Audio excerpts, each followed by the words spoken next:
Merci. Excusez-moi, on dirait que je suis au meeting à Lomé. Donc, en vous voyant comme ça là, on dirait que je suis en face de tout le Togo.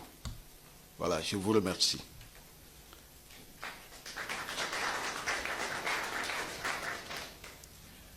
Je suis Olivier Ama, président de l'ASVITO, l'Association des victimes de la torture au Togo. Je pense que ça, c'est une première et que tout le monde sait que dans notre pays, les violations des droits de l'homme, c'est le quotidien que nous vivons. Voilà.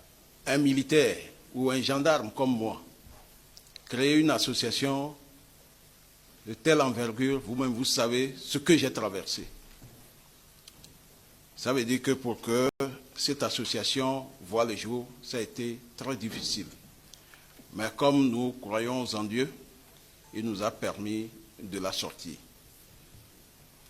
D'abord, avant toute chose, je voudrais présenter mes condoléances à toutes les forces du progrès au Togo, suite à l'assassinat par balle de Anselme, âgé de 12 ans, et de Douti, âgé de 16 ans.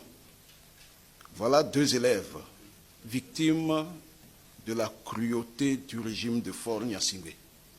C'est choquant. Voir des enfants mourir, c'est choquant.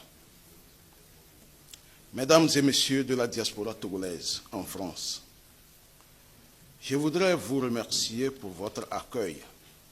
Synergie Togo, merci. Parce que c'est grâce à vous que je suis ici aujourd'hui. Vous savez, les droits de l'homme au Togo demeurent une catastrophe. Parce que le régime actuel n'a pas encore mis l'homme au centre de ses préoccupations. Avant 2005, les violations des droits de l'homme se sont caractérisées par des arrestations et des embastillements arbitraires, pratiquement dans tous les pays. Et puis dans le nord, c'est Ernest Gnassingbé avec sa section de sécurité qui semait la terreur. Moi-même, en ce moment, j'ai fait pratiquement 2 ans à Kara comme commandant de compagnie. Entre-temps, quand la presse tirait vraiment sur lui, il a essayé de mettre un peu d'eau dans son vin. Au lieu d'envoyer les commandos enlever les gens, il mettait maintenant la gendarmerie au devant. Donc, de temps en temps, il m'appelait. Et puis, la cible était déjà désignée, puisqu'il a ses commandos sur le terrain. Il m'appelle, Ama, va dans tel bar, tu vois quelqu'un, il est habillé en rouge, amène-le à ton bureau. Donc, moi, je fais l'enlèvement. Et puis, après, il me rappelle, à 18 h, de l'amener au camp Lanya. Je n'avais aucune force. J'ai envie de protéger les gens, mais je n'avais aucune force. Quand j'amène la personne au camp Lanya, des fois c'est devant moi que les traitements inhumains commencent. Ça commence par des bastonnades, et puis il y a un endroit où les cochons allaient se coucher dans l'eau. Donc après on amenait les gens là-bas pour leur dire de nager dans ces eaux vraiment boueuses. Voilà à peu près ce que j'ai vu à Kara. Donc ensuite, l'on peut citer l'exemple de Claude Améganvi et de beaucoup d'autres personnes. Pour leur opinion, ils ont été arrêtés et embastillés. Certains ont été tout simplement assassinés. Ensuite, entre février et avril 2005, ce fut le comble. Les Togolais ont été battus, blessés, mutilés, assassinés. On a eu à dénombrer plus de 1000 morts avant d'installer Faure Gnassingbé à la tête du pays. En 2008, ce fut aussi le tour de l'historien Atiche Agbobli. Il a été assassiné et jeté à la plage. Jusqu'à aujourd'hui, les enquêtes n'ont rien donné. Tout ceci pour maintenir et entretenir la terreur, afin que les Togolais cessent de penser au pouvoir. Le 12 avril 2009, ce fut mon tour. J'ai été arrêté pour tentative de coup d'État avec d'autres personnes civiles et militaires. Tentative de coup d'État.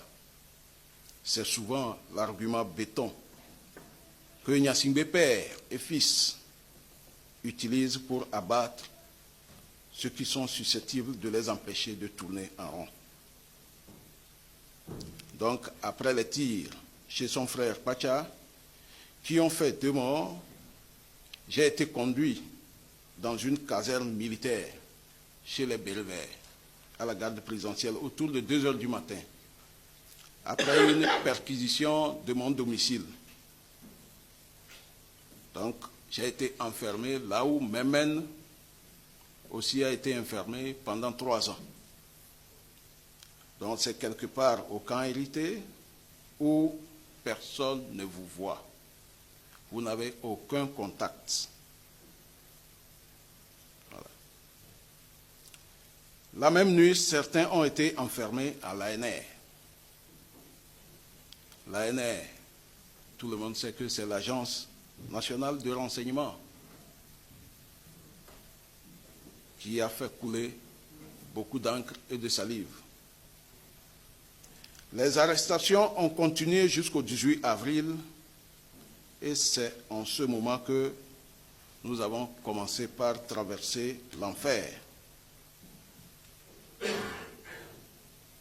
D'abord, pour l'accueil, on nous a mis dans une cellule sans toilette pour certains pour 5 jours, pour d'autres plus faibles 3 jours.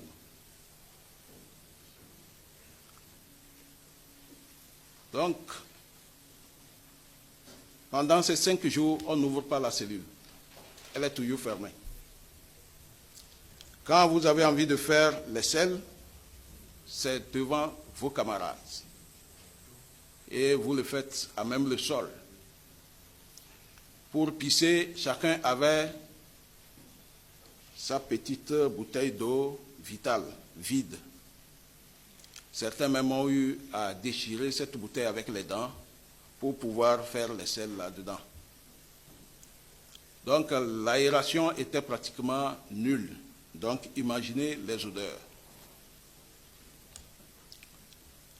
Voilà, donc vous n'avez pas de nourriture pendant les 5 jours, ni eau. C'est ce qu'on appelle la diète noire. Pour vous amener à faire des aveux.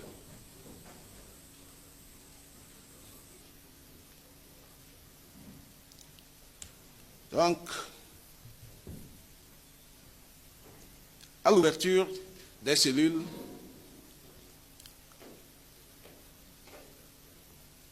on nous a obligés à enlever nos caleçons et c'est avec les caleçons et de l'eau que nous avons lavé ces cellules. Et puis après, on a rincé ces caleçons et on les a reportés. Vous-même imaginez vraiment ce qui peut se passer dans nos têtes. Nous avons aussi interrogé parfois nus, comme un ver de terre. Le passage à tabac pour certains qui sont les plus durs, comme le capitaine Adjino, qui a eu la main droite liée avec les menottes au pied gauche et la main gauche liée au pied droit. Dans cette position, il a été sérieusement bastonné jusqu'à écoulement de sang de ses 2 oreilles. Donc, actuellement, il développe une tumeur dans l'oreille gauche. Il a pratiquement perdu. Avec nos réclamations, l'État tarde toujours à le faire soigner. Donc, il a subi des bastonnades jusqu'à écoulement de sang de ses oreilles.